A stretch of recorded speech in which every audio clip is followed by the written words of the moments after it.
Alright, so we're going to do K1 Logistics on Master. This one's the Fallen, and I have the next one going to be the Hive variation. So Fallen variation is a little bit easier, able to do a little bit faster. This one was 4 minutes, and then the Hive version is a little bit harder, so it takes a little bit longer. I think it was 4 minutes 45 seconds, so not too bad, especially on Master since the enemies are a bit tankier and there are quite a bit more enemies. So on Expert and Advanced, definitely be able to do it much more quickly. Maybe not as fast as Caldera though. So Caldera is still going to be the easiest because you don't really have to fight the enemies in the first section. You just rush forward to the end boss, whereas this one you do have to fight enemies to be able to do the objective. So Caldera is easier, but at the same time the Vex version still takes a little while too, and then if you get tired of doing Caldera over and over again, these are other good options too. I never played the Hive version of this on any other difficulty than Master. I didn't even know there was a Hive version until Master difficulty, but Fallen version is definitely easier.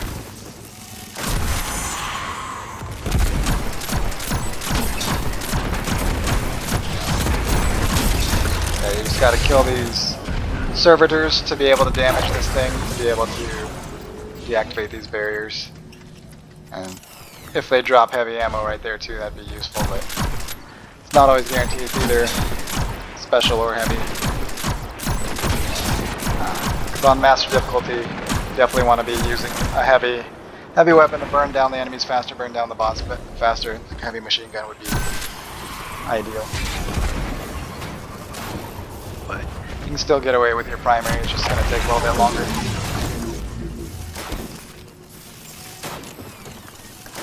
Especially for the killing objective, so you got to kill enemies for that secondary objective. Like combatants defeated, easier to do with a machine gun than your primary unless you're picking at people from far away. But if you're trying to go quickly, you end up running into enemies close range. Scout rifle is not the best for close range, so using the Polaris Lance exotic scout rifle does solar damage, precision damage, scourges enemies, precision damage, returns ammo to the magazine, so if you're hitting precision shots, you'll never have to reload. It pairs well with the artifact as well. So artifact options for increasing solar weapon damage, that kind of stuff. I'm just throwing a grenade over there with some kills hopefully. Working on those combatant kills. So combatant kills is a little bit easier than weapon kills because you can just kill them with whatever. Doesn't matter if you're hitting with grenades or melee, supers, weapons. It all counts, so it's a good one to have compared to some of the other ones like only weapon kills or precision kills. Yeah, the boss. It's a little bit wily, so using a scout rifle is not as easy to get all those crit shots. Machine gun does quick work. Let's do some cleanup here because you can't get overwhelmed with all the enemies. They just keep coming, you know.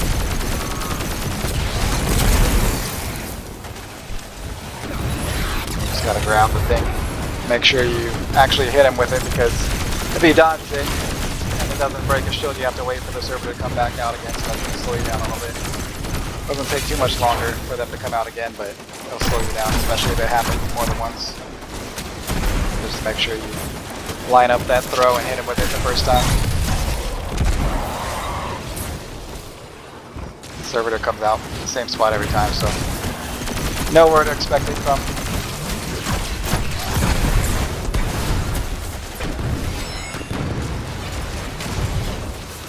Try to dodge that a little bit, but luckily there's a little bit of assist on that throw to track them a little bit.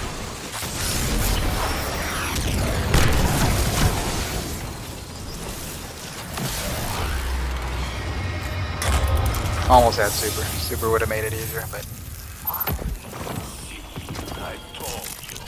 even without the super 401. So. And this is going to be the high version on Master as well. It's a little bit lower power level, so it wasn't as hard. Once you hit 320, You have to put on quite a few modifiers to get an A rank, which puts you at a power level disadvantage. At 320, the least you can get away with is like 340 enemy power, so it's a little bit rough once you hit 320, but it's manageable. Just want to make sure you're using those player stake modifiers as much as you can. The locked loadout is the best one. It adds huge bonus without really making it more difficult, as long as you don't need to keep changing your loadout. And then no heavy ammo on start. I mean, you can usually get heavy ammo in the map, so not a bad one either. Not a fan of the no HUD though, because I like to know when my abilities are available, or like right when they're about to be available, so I know if I'm about to get my barrier shield or not. So I don't usually run that, but putting on other modifiers is going to make it more difficult. But there are a couple modifiers in the negative modifier section that don't actually affect power level. The trade-off ones. Those ones are good ones to use too if power level of the enemy is going to be too high with the negative modifiers. Yeah, precision takedown's not the best one to have here. If you had a different one, it'd probably go a little bit faster, but this one you gotta just destroy the light or whatever is on those satellites. So you can do it from far away, but these enemies keep like putting weird stuff on you, so even when they can't see you. Having a heavy weapon here would be more advantageous for speed anyway, just to destroy those quickly.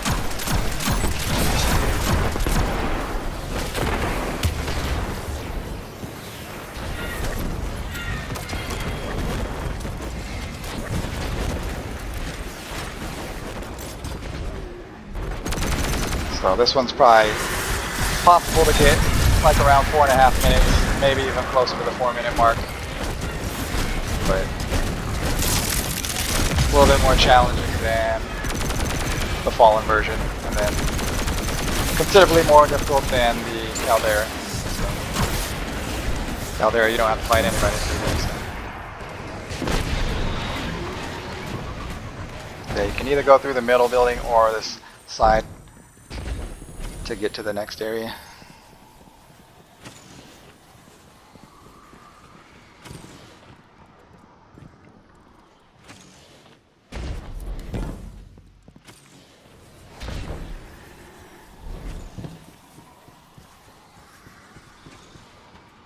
Yeah, I just use whatever positive boons I can get away with that complement my build, so precision damage, I like that one. Increased precision damage increases precision damage by like 2.5 times. But it does decrease non-precision damage, but you want to be going for precision shots. And then any modifier that's going to increase the damage of either the weapon I'm using or the subclass that I'm using. Live wire is a good one too.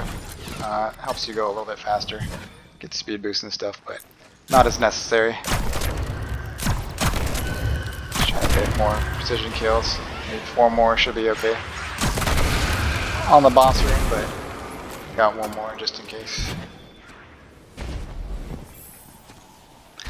And then the negative modifiers. Anything that you can get away with that doesn't make it too much harder. So that forked that grenade throw though. I'm blinding myself.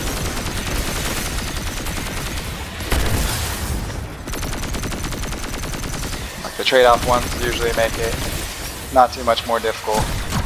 And then maybe the low damage increase to enemies, or enemies drop like damage puddles or damaging items, that kind of stuff. Those ones aren't too bad. Or solar shanks, since I'm running a solar scout rifle, doesn't make a difference. Just want to try to make it as easy as possible while still getting that A rating. You do have to get those bonus objectives to make sure you get that A rating.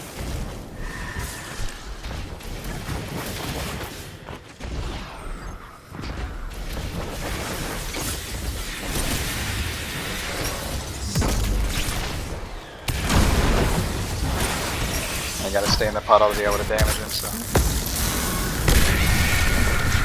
Sometimes they like to hide and that makes it difficult, but yeah. Not too bad. Fallen version's definitely better, but you can still get away with the Hive version. Not too bad on Master. But yeah, thanks for watching. I'll see you guys in the next one. Peace. We return soon to keep